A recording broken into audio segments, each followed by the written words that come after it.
Cuaderno de Podcasting. Página 9. ¿Cómo se miden las escuchas de un podcast? Hoy nos metemos en terreno pantanoso. Lo voy avisando por si acaso.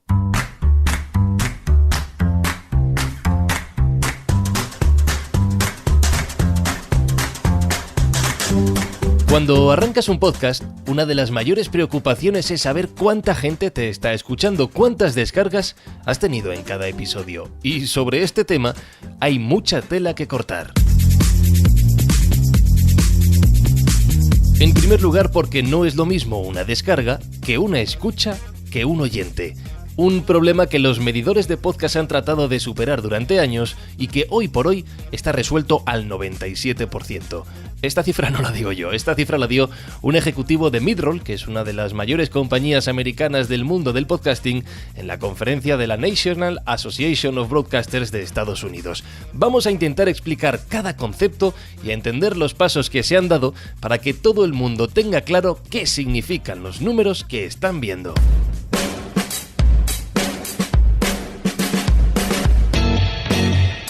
Para empezar, hablemos de descargas y de un concepto equivocado. Seguramente en alguna ocasión habréis oído hablar del streaming, principalmente referido al vídeo. ¿Qué es el streaming? Se trata de la emisión de un contenido a tiempo real, como ocurre en la televisión o en las radios tradicionales, pero aplicado a Internet. En la radio tradicional, la emisora lanza una señal al aire que es capturada por tu receptor y convertida en sonido de forma constante y continua.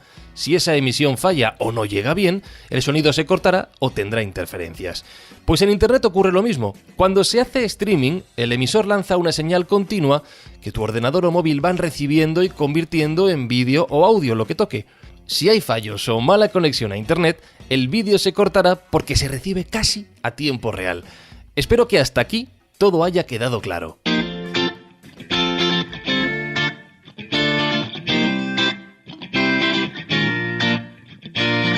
Pues bien, en el mundo del podcasting, al contrario de lo que bastantes personas creen, no se produce ese streaming generalmente. No se emiten contenidos a tiempo real porque los programas ya están grabados y están colgados en Internet como un archivo. Lo que se produce es una descarga. De la misma forma que te puedes bajar una foto o un vídeo que ya están colgados en una web, tu aplicación de podcast va a descargar un archivo, un MP3 generalmente, cuando quieras escuchar un programa. La diferencia está muchas veces en que se hace de forma diferente según el botón que hayas pulsado en tu podcatcher. Si has dado al botón de descargar, pues no hay mucha complicación. Tu dispositivo obtendrá el archivo correspondiente al programa que quieras escuchar del tirón. Ese ya es tuyo. Puedes escucharlo todas las veces que quieras sin necesidad de estar conectado a Internet.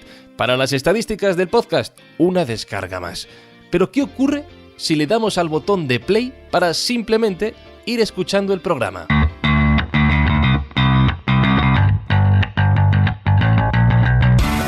Pues ocurre que el archivo se va a descargar igualmente a tu dispositivo, pero de diferente manera. Para empezar, porque seguramente tu aplicación de podcast lo borre una vez lo hayas escuchado. Y para continuar, porque es posible que lo vaya pidiendo al servidor, a quien lo ha colgado, poquito a poquito, por trozos. ¿Para qué hace esto? Pues para evitar ocupar mucho espacio en la memoria de tu dispositivo y para asegurarse de tener algo de margen, de estar preparado para seguir reproduciendo en el caso de que haya un fallo en tu conexión a Internet. Pongo un ejemplo concreto que me suele ocurrir a mí. Mirad, yo vivo a unos 5 minutos caminando de una estación de metro en cuyo interior no hay cobertura de móvil, no hay internet tampoco. Muchas veces cuando salgo de casa me pongo mis auriculares y comienzo a escuchar un podcast. Pongamos, por ejemplo, que voy a escuchar Forbes Daily. Buenos días, buenas tardes o buenas noches. Escuchas Spain Media Radio, esto es Forbes Daily y queremos enseñarte cómo funciona el mundo. Imaginemos que mi episodio de Forbes Daily dura 30 minutos. Al darle al play a mi aplicación, porque no quiero guardar el archivo entero, mi podcatcher le pide a Spain Media Radio el comienzo de ese podcast. Le va a pedir, por ejemplo, 1 minuto. Si son 30 minutos en total, le irá pidiendo trozo a trozo a medida que vaya avanzando hasta un total de 30 con un poco de adelanto para que nunca se corte mi escucha. He llegado al metro. Me quedo sin cobertura dentro. Pero mi podcast de Forbes Daily sigue sonando en mis auriculares. ¿Cómo puede ser esto si no tengo internet en el móvil? Pues muy sencillo, porque mi podcatcher todavía tiene guardados algunos de esos trocitos que ya había pedido.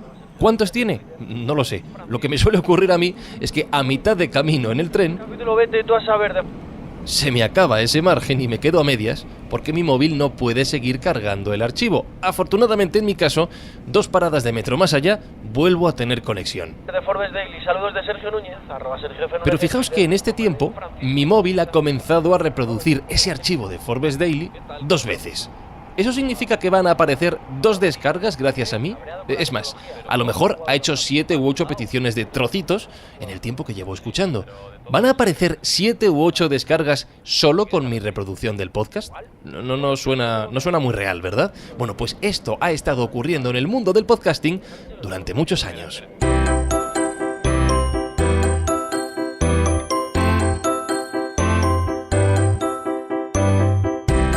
Dejamos en el aire ese concepto de descarga y cómo se debería medir. Vamos con la idea de escucha.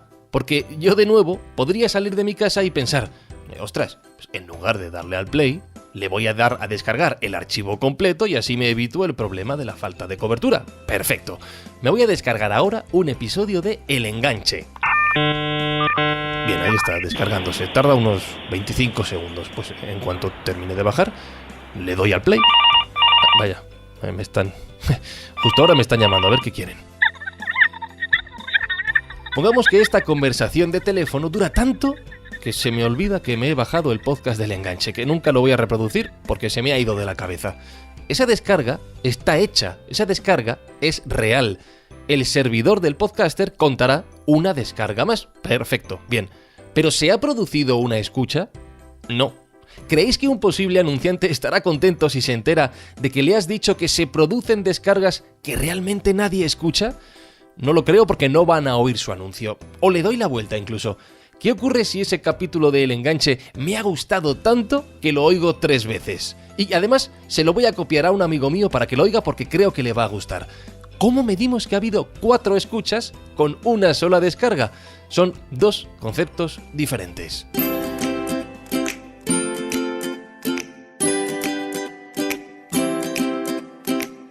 Bien, hemos hablado de descargas, hemos hablado de escuchas y nos falta por hablar de oyentes.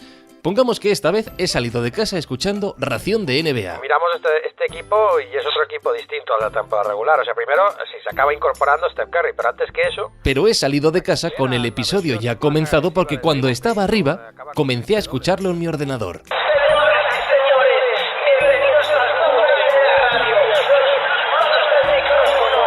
Un mismo podcast, un mismo episodio, un mismo oyente que soy yo, pero 2 dispositivos diferentes, mi ordenador y mi móvil. 2 IPs diferentes, 2 descargas diferentes para una misma escucha interrumpida. ¿Debería contar como 2 o debería contar como 1? Esta es la parte más difícil para las mediciones en Internet.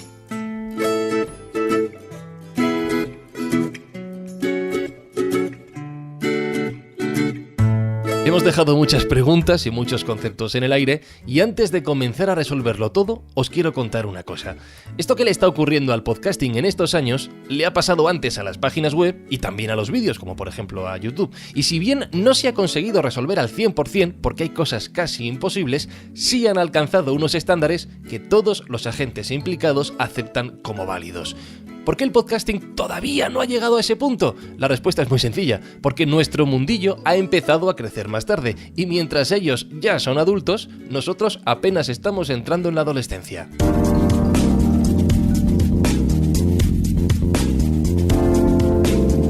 ¿Cómo se puede resolver esa pregunta de qué es una descarga en podcasting? Bueno, ya se está intentando. En 2016, la Interactive Advertising Bureau de Estados Unidos, la agencia de publicidad interactiva más conocida como IAB, lanzó unas recomendaciones para empresas de podcasting a la hora de medir sus datos. Se actualizaron también en 2017. Entre esas recomendaciones estaban agrupar las descargas de un mismo episodio y dispositivo en un periodo de tiempo determinado. Si te ocurre mi caso de la pérdida de cobertura en el metro, todas las veces que pulses play para seguir escuchando, seguirán contando como una única reproducción. Y todos los trocitos que ha ido pidiendo el podcatcher también contarán como solo uno. Lo de las descargas queda claro, pero ¿cómo se puede comprobar cuántas escuchas ha habido realmente? Esto ya es un poquito más complicado. Tú cuelgas tu podcast en un servidor que puede tener, por ejemplo, su propio reproductor que compartes en redes sociales, en tu web, que aparece en su aplicación móvil, y si un oyente usa ese reproductor, tu servidor va a saber cuándo ha empezado a oírte, cuándo lo ha dejado e incluso, por ejemplo, si ha repetido 2 veces. Estas circunstancias también están recogidas en las recomendaciones de la IAB. Pero al final lo que va a ocurrir es que cada oyente te va a escuchar en su podcatcher favorito, en otras páginas web, se descargará el archivo entero, lo que le apetezca a cada uno. Eso impide la recogida de datos directa a través del reproductor, porque su podcatcher y tu servidor no tienen por qué hablar el mismo idioma, digamos de alguna manera. Así que lo único que se puede medir es el porcentaje del archivo descargado a través de esos trocitos que os conté al principio y sacar conclusiones a partir de ahí.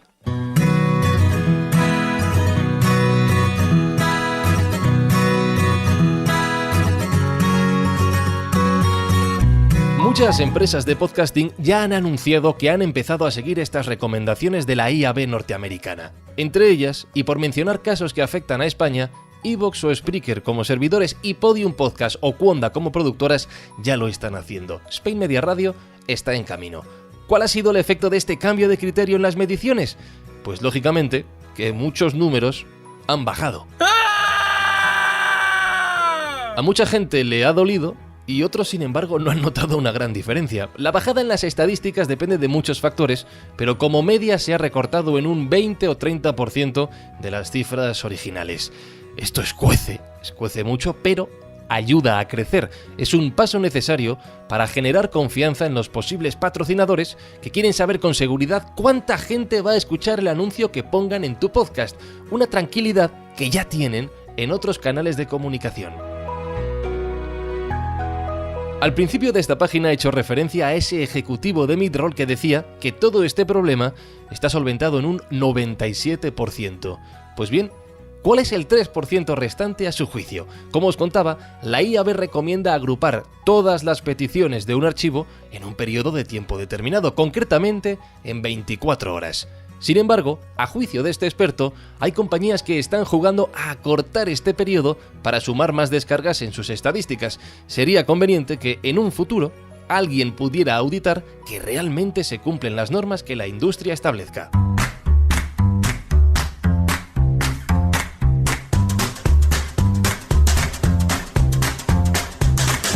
He dejado un concepto en el aire, aparte del de las escuchas y las descargas. Ese concepto son los oyentes. ¿Cómo saber cuántos oyentes reales tiene un podcast?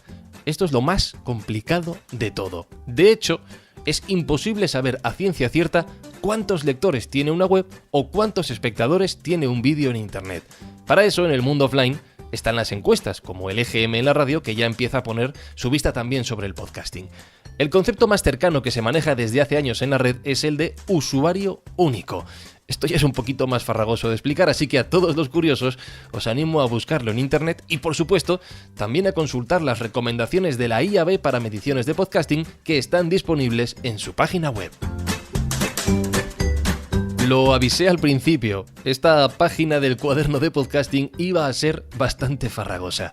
Si te queda algo por comprender, siempre puedes volver a darle hacia atrás al podcast, que seguirá contando como una única descarga, o te puedes poner en contacto conmigo por si te puedo aclarar algo. Lo puedes hacer en el correo electrónico hola@franciscoizuzquiza.com o a través de mi usuario de Twitter, que es @izuzquiza. Y si he conseguido explicarlo todo lo suficientemente claro y te has enterado de todo, házmelo saber, por favor, porque me va a hacer mucha ilusión saberlo. Querido cuaderno de podcasting, hasta la próxima página. Y en el próximo episodio recuperamos uno de los temas que dejamos en el aire en la página anterior, la dedicada a directorios y agregadores de podcast. La próxima página de este cuaderno de podcasting hablará sobre Google Play y Spotify, sobre la inclusión de los podcasts en sus plataformas y los efectos que tienen sobre las estadísticas de los podcasters debido a una práctica que no me gusta demasiado, el rehosting.